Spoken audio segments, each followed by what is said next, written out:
Cette émission vous est présentée par Homéocan, un laboratoire de santé naturelle canadien.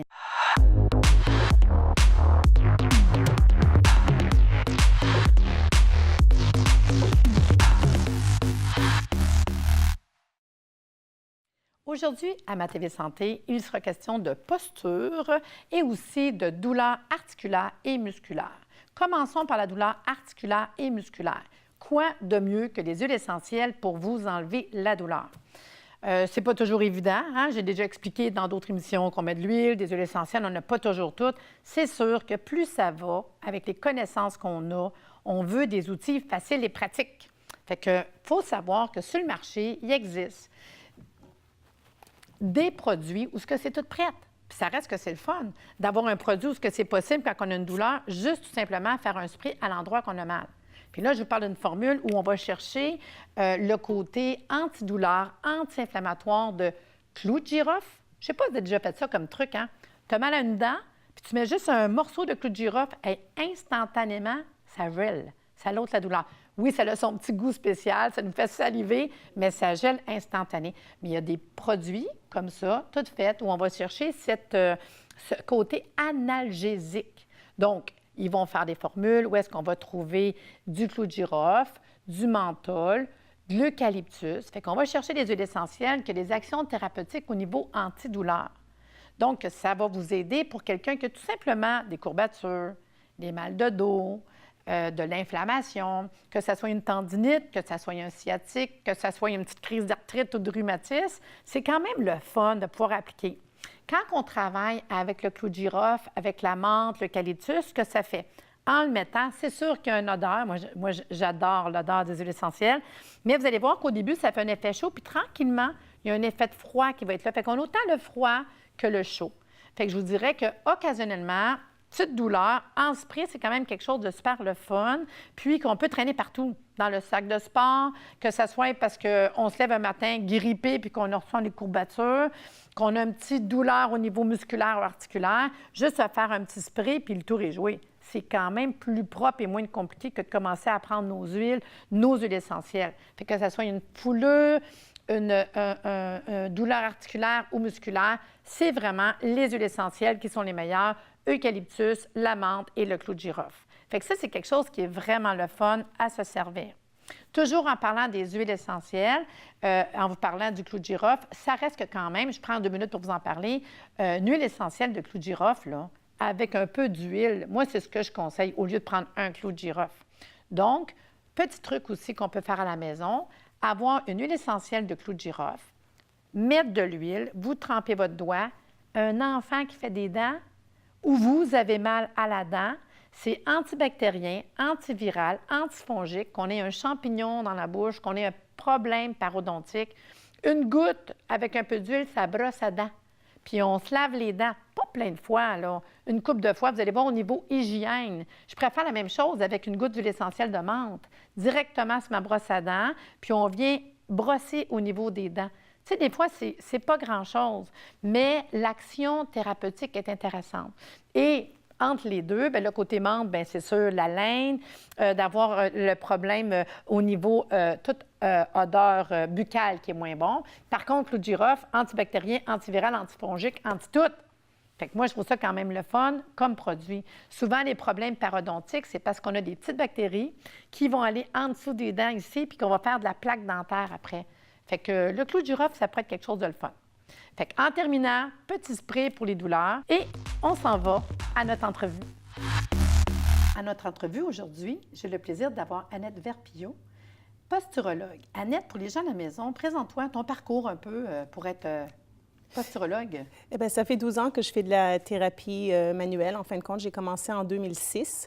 Ma passion, c'était vraiment le corps humain, pouvoir aider les gens, traiter des douleurs symptomatiques. Et j'ai eu un cas particulier dans mon bureau qui m'a vraiment marqué, c'est-à-dire que en travaillant sur un système un petit peu plus différent dont on va parler tout à l'heure, c'est un système vraiment qui vise à aller changer la posture de quelqu'un. On a eu des résultats tellement phénoménaux que c'est quelque chose que j'ai décidé de développer et d'apprendre à d'autres professionnels de la santé, chose qu'on fait dans notre clinique aussi. Donc, posturologue depuis 2006. très passionnée par ce que je fais et mon but ultime, c'est de pouvoir aider le plus de personnes possible. Puis, pour les gens à la maison, là, c'est quoi avoir une bonne posture? Tout à l'heure, je te regarde, je dis, je suis comme faux, là. Je suis assis comme faux, je ne sais pas. Bien, c'est qu'on sait qu'il y a des liens très précis qui vont corréler, si vous voulez, la douleur ou les symptômes des gens avec le type de posture qu'ils ont. C'est quoi une bonne posture? Ouais. C'est d'avoir une symétrie, une synergie entre les chaînes musculaires en avant, en arrière, à gauche, à droite. Au bout du compte, ce que ça donne, c'est que ça nous donne la possibilité de pouvoir se stabiliser dans l'environnement, de savoir où on est par rapport à quelque chose et surtout de ne pas avoir de contraintes articulaires, parce que quand on a des contraintes articulaires, c'est à ce moment-là qu'on commence à avoir mal. Et donc, une bonne harmonisation de la position de la tête sur les épaules, colonne vertébrale qui est bien ancrée sur le bassin, centre de gravité au milieu des deux pieds. Et à ce moment-là, on est capable de combattre la gravité de façon efficace sans dépenser de l'énergie à se tenir debout. Dans le fond, c'est quasiment un bon équilibre. C'est un bon équilibre entre les chaînes musculaires, effectivement. Puis quand on n'a pas une bonne posture, ça provoque quoi? Il y a des symptômes? Qu'est-ce qui fait que moi, je vais me rendre compte que, tu sais? Oui, bien c'est sûr qu'il y a des symptômes, et d'ailleurs, on le sait maintenant grâce à plusieurs études qui ont été faites en neurophysiologie. Pour pouvoir se tenir debout, il faut savoir où est-ce qu'on est dans l'environnement. Cette information, on le reçoit de ce que nous, on appelle des capteurs. Des capteurs, c'est des parties bien précises du corps qui vont donner de l'information à notre cerveau par rapport à où on est dans l'environnement. Alors, quand on a une mauvaise information qui rentre dans le cerveau, il n'est pas vraiment capable de communiquer de façon efficace avec nos muscles et on se ramasse à avoir, par exemple, une épaule plus basse, un bassin plus bas, une rotation. Et ce que ça fait, c'est que ça crée justement des contraintes articulaires qui vont faire en sorte qu'on va se retrouver avec des douleurs au dos, douleurs au genou, douleurs à la cheville, douleurs à l'épaule, fibromyalgie, migraine. Et ça va beaucoup plus loin que ça parce que là, maintenant, on se rend compte aussi que la posture affecte aussi les émotions, la digestion, peuvent affecter notre façon d'interpréter ou de comprendre ce qu'on lit, la façon qu'on parle. Donc, c'est quelque chose qui est quand même assez global.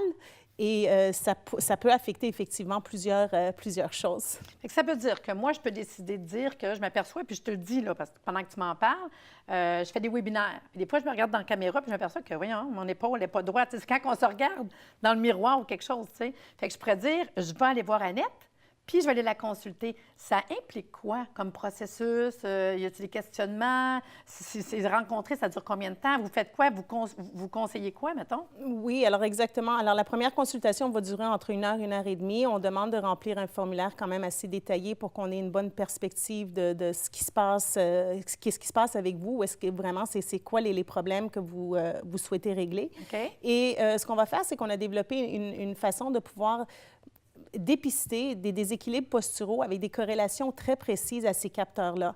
Alors, les capteurs, c'est quoi? Les deux primaires, ça va être le pied et l'œil. Ce sont vraiment les deux extrémités du corps où se retrouvent, quand on y pense, toutes les articulations du corps. OK. Puis quand tu me dis ça, des capteurs, exemple, moi, je vais essayer de brancher sur quelque chose dans le bureau. Non, mais je me demande. Bien, un capteur, c'est une partie du corps qui envoie de l'information bien précise au cerveau pour nous stabiliser précisément. Donc, par exemple, si je vous dis la peau, globalement, c'est un capteur, mais si je me frotte la peau de l'avant-bras comparativement à la peau du pied, ça va donner de l'information très, très différente à mon cerveau, comme le feront les yeux, par exemple.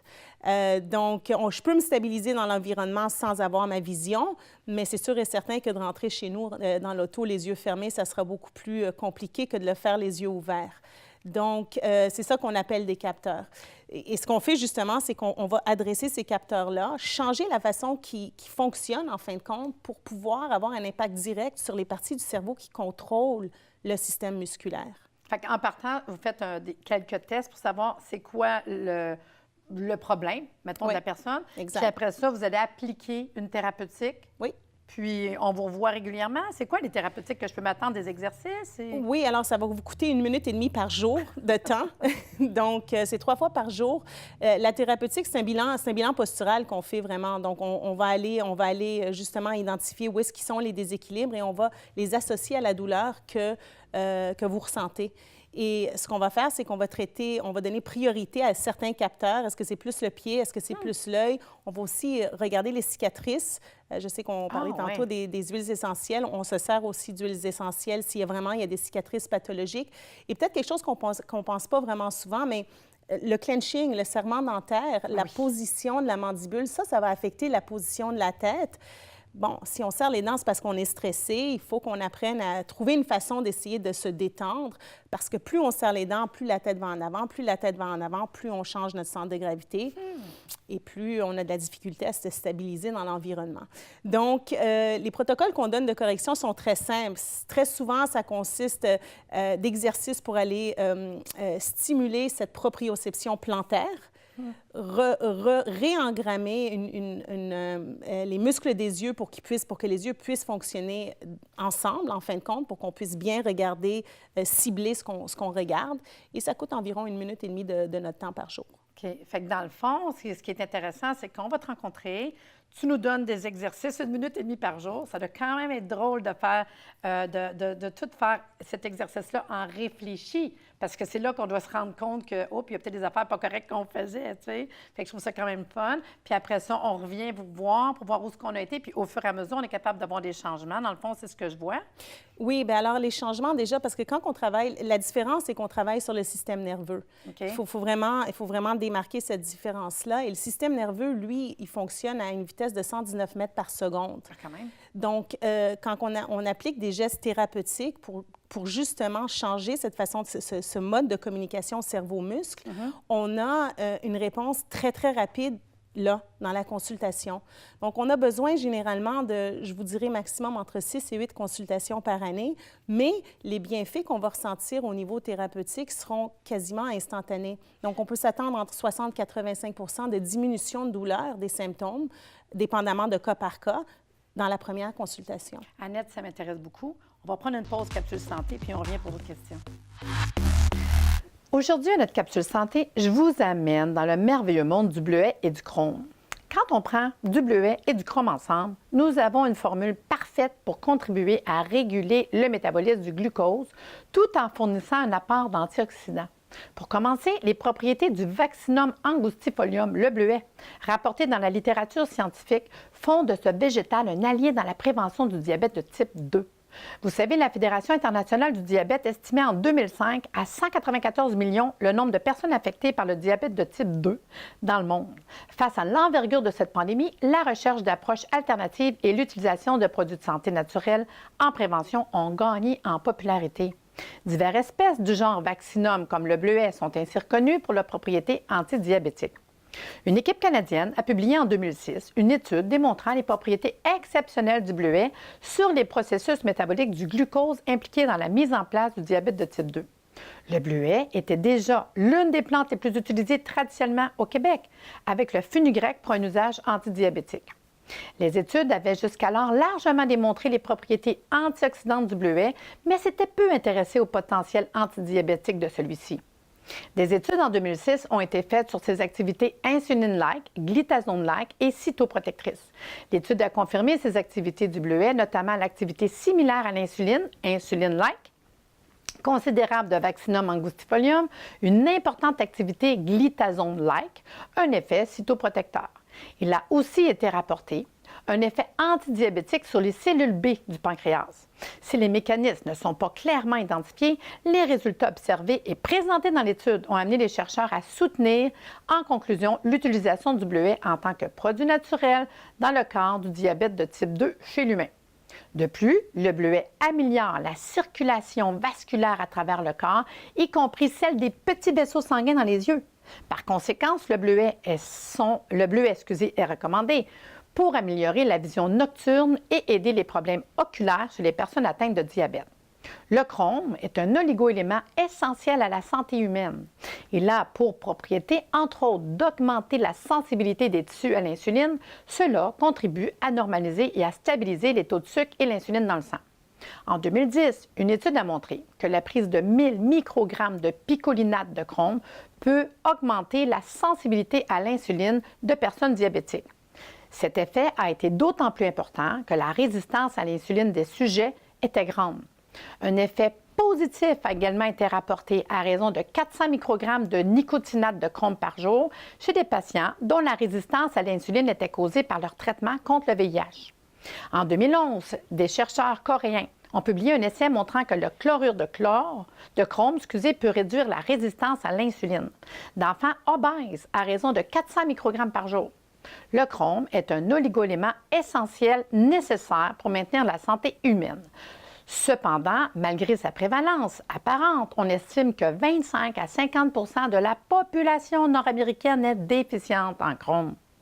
D'un point de vue physiologique, le chrome stimule, renforce les effets de l'insuline dans le corps et est nécessaire pour maintenir le métabolisme et le stockage normal des graisses, des protéines et des glucides. Bleuet Chrome est un merveilleux ajout à votre hygiène de vie quotidien pour aider à maintenir un équilibre glycémique sain et peut être merveilleux pour le syndrome métabolique, prédiabète, diabète, hypoglycémie et éliminer les envies de sucre. En terminant, notre commanditaire de cette capsule santé, Léo Desilets, maître herboriste, vous invite à participer à leur concours. Chaque semaine, rendez-vous sur leur page Facebook et répondez à la question. Et vous devenez éligible automatiquement au tirage de 3 paniers cadeaux de leur gamme de produits qui aura lieu à la fin de la saison.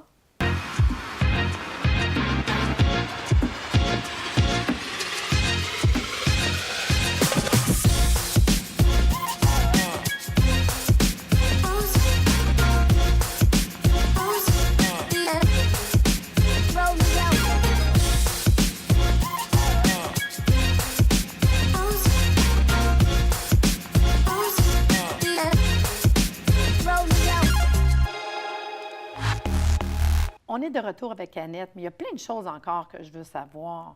Mettons posture. Donne-moi une idée, là. Qu'est-ce qu'on pourrait voir pour remarquer chez un homme, chez un enfant? Y a-t-il des trucs pour dire, hein, gars, c'est vrai, tu as peut-être un problème de posture? Ou va consulter, tu sais? Oui, alors des trucs très simples peuvent être, est-ce que vos souliers s'usent de façon asymétrique? Alors, pour le savoir, on regarde le talon de nos souliers, on prend les souliers, on les regarde.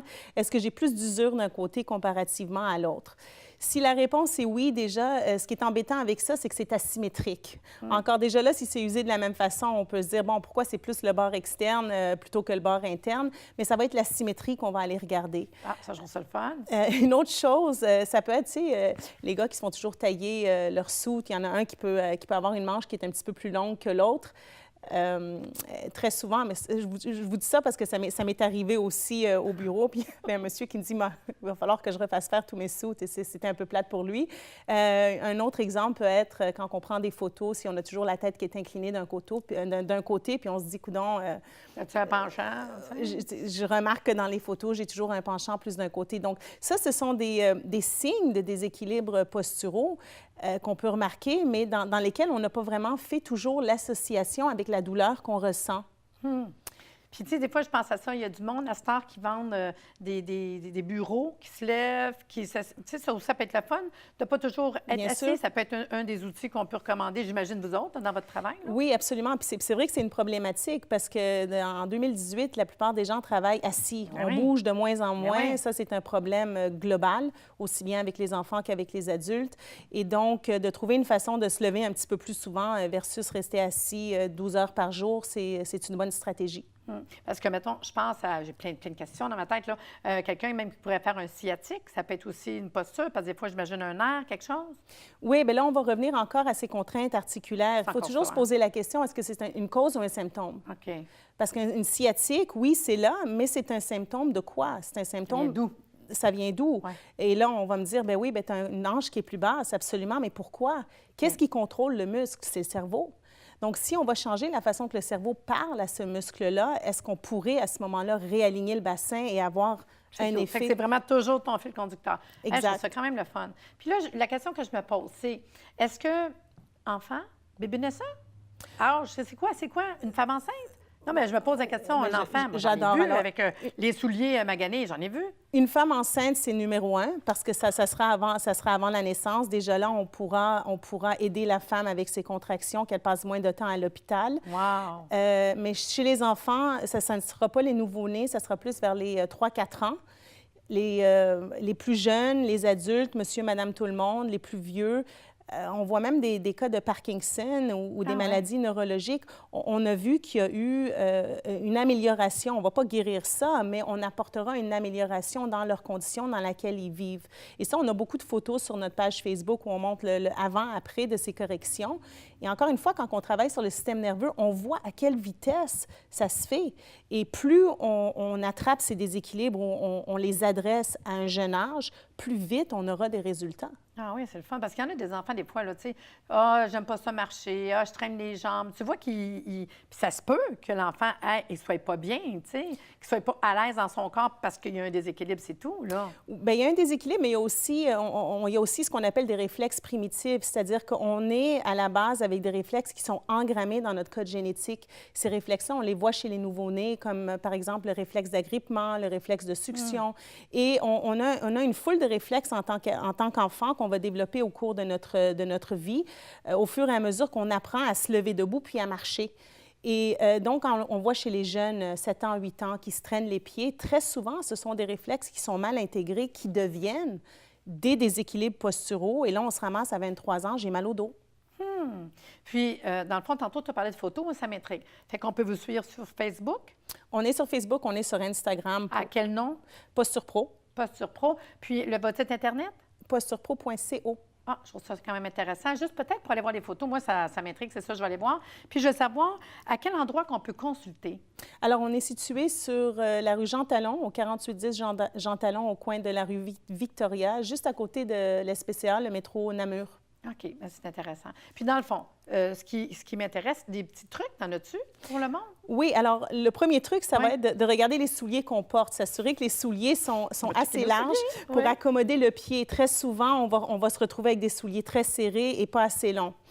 Ça veut dire que toi, les talons hauts, j'imagine que pas vraiment, c'est ça? Bien, talons hauts, oui, en autant qu'on peut accommoder mes orteils. Je voudrais pas que mes orteils soient trop resserrés. Donc, tous les souliers sont bien, mais on a tendance à porter des souliers qui sont beaucoup trop petits pour nos pieds.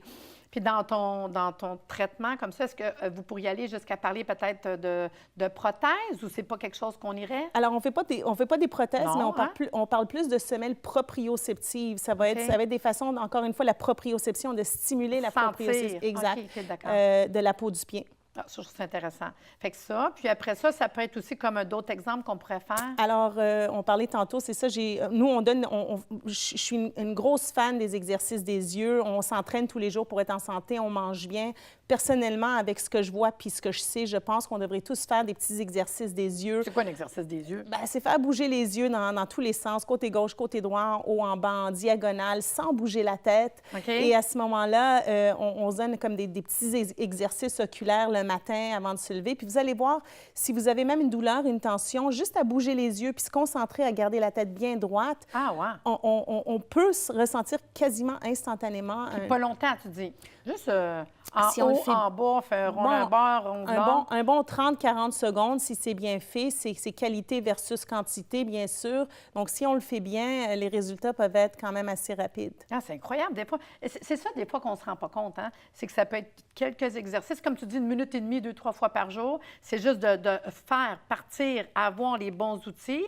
Puis à ce moment-là, comme tu dis, on te revoit quelques fois, on voit les changements, on voit l'amélioration, puis on est capable de voir comment que la posture, puis j'imagine qu'au bout de 5-10, des fois, un nouveau travail, une grossesse, pour avoir fait des changements. Oh non, je recommence des problèmes de santé. Je peux retourner aller voir pour voir si ma posture est toujours correcte. Ça serait dans ce sens-là? Oui, absolument. Puis je veux juste aussi rajouter qu'on prend des photos du avant-après. Donc, on vous montre l'appui du pied, on vous montre les oscillations posturales, la pression côté gauche, côté droit, la correction des yeux. Donc, tout ça est documenté chez nous.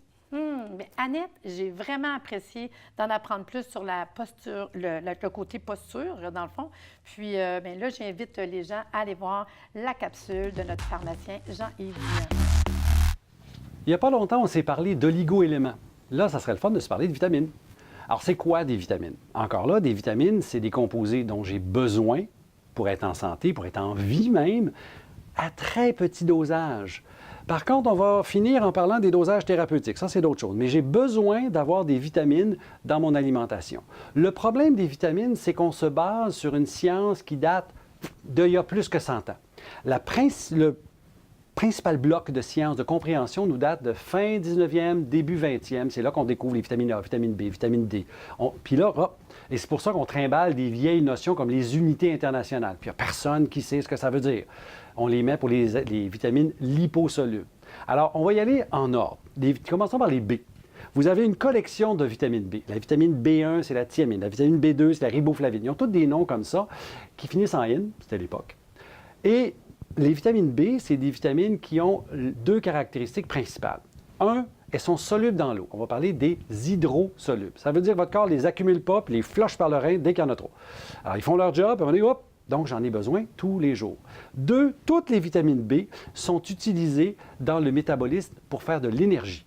À partir des nutriments, je vais les brûler et je vais faire de l'énergie. Par contre, ces mêmes vitamines-là ont des rôles spécifiques chacune. Par exemple, la vitamine B12, c'est celle qui est utilisée pour maximiser l'efficacité des globules rouges. Je manque de B12, mes globules rouges se mettent à grossir. On appelle ça de l'anémie macrocytaire, grosses cellules. Et là, à un moment donné, ils sont tellement grosses qu'ils ne passent plus. Mais avant ça, cette chair B12, surtout si vous êtes végétalien, faites attention parce que la vitamine B12, elle est animale.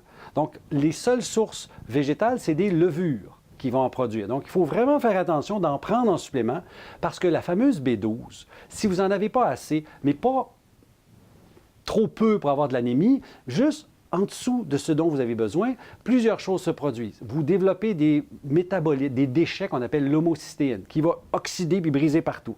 Vous avez aussi un effet à très long terme, 10, 20, 30 ans. C'est le système nerveux qui mange sa claque. Et là, vous avez des lésions au système nerveux qui vont se caractériser par de la dépression, de la démence. Mais quand c'est rendu là, il est trop tard. C'est des lésions. La vitamine, elle ne renverse pas des lésions. Elle prévient, elle maximise, optimise le système. Ça, c'est ma B12. La B12 travaille de concert avec les folates et la B6, donc la pyridoxine ou le pyridoxal, dépendant du point de vue. Ces trois-là ensemble, c'est eux mes outils que mon corps utilise pour diminuer ce fameux déchet dont je parlais, l'homocystéine. Alors, j'ai besoin de toutes ces vitamines-là. Ils travaillent de concert. On passe après à la vitamine C, qu'on appelle l'acide ascorbique, celle qui renverse ou prévient le scorbut. C'est quoi le scorbut? C'est une maladie inflammatoire. On la connaît dans notre folklore québécois parce que les marins français dans la Nouvelle-France arrivaient tous ici, là, les dents qui tombaient, des ulcères dans la bouche, des problèmes articulaires, etc. Ça, c'est le scorbut. Mais ils attrapaient ça pourquoi? Parce que dans les mois que prenait la traversée, ils mangeaient du poisson salé puis de l'eau salée. That's it. À un moment donné, il manquait quelque chose. Et puis là, on va faire un petit peu d'anecdote. Ce qui est très drôle, c'est quand ils ont contacté les Premières Nations à Gaspé, ce n'est pas des oranges qu'ils ont donné, c'est des décoctions de résineux. Décoction, dire chaleur, la vitamine C, ça brûle à la chaleur. Donc, ce n'était pas de la vitamine C qu'on leur a donnée. Alors, la notion de ascorbique, on peut la remettre en question. On ne remettra pas en question la notion que j'en ai besoin. Oui, j'en ai besoin, c'est la vitamine pour mon tissu conjonctif. C'est elle qui me permet d'avoir un tissu qui se tient, d'avoir des dents. D'ailleurs, c'est la seule allégation de Santé Canada. Des dents et des os en santé. Donc, la vitamine C, j'en ai besoin. Mais là, j'ai fini mon 4 minutes. Fait que je vais revenir sur les vitamines la prochaine fois. Salut! Vous savez, chaque semaine, le commanditaire de notre émission Ma TV Santé vous invite à participer à leur tirage. Tout simplement, vous allez sur leur page Facebook de la compagnie Homéocan et vous allez répondre à la question de la semaine qui a rapport à ce que je vous parle dans l'émission. Et ainsi, vous avez la chance de participer au concours et la chance de gagner un des 3 paniers cadeaux d'une valeur de 300 $ qui vont faire tirer à la fin des 14 émissions. Merci d'être là.